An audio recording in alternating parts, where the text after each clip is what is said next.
महिला आरक्षणाच्या आडून भाजपचा घटना दुरुस्तीचा प्रयत्न आहे असं वडेट्टीवार म्हणतात। पंतप्रधान बोलले हे मगरीच्या डोळ्यातील अश्रू होते असं वडेट्टीवार म्हणाले।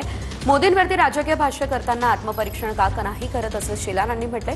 काँग्रेसला पंतप्रधान मोदींची भीती आहे असंही आशिष शेलार म्हणाले। नारी शक्ती द्रोह काँग्रेसमध्ये का पसरलाय असं विधानही शेलार यांनी केलं।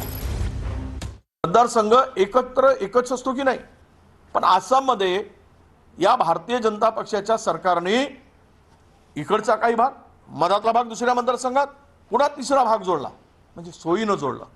हेच करायचं षडयंत्र या ठिकाणी या भारतीय जनता पक्ष आणि नरेंद्र मोदींचं होतं।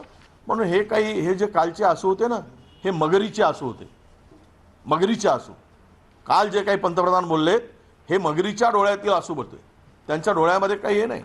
सगळी जेवढी काही यादी काढली महिलांवरील अत्याचारांची, तर जवळपास 20 लोक आज भाजपमध्ये, त्यांच्यावर काही कारवाई होत नाहीये। काँग्रेसला मोदींची भीती काय? मोदीजींनी जे सांगितलं ते स्पष्ट आहे। काँग्रेसने 33% आमच्या आरक्षणाच्या विधेयकाला विरोध का केला? माझ्या माता भगिनींना विधानसभे आणि लोकसभेमध्ये अधिकाराने जाण्याच्या संधीला वरवंटा का फिरवला? एवढा नारी शक्ती द्रोह काँग्रेसमध्ये का पसरला आहे याचं उत्तर आधी वडेट्टीवारांनी द्यावं। काय वडेट्टीवारांना काय त्रास झाला? तुम्ही पंतप्रधानांवर राजकीय भाष्य करता त्यावेळेला स्वतःचं आत्मपरीक्षण का नाही करत?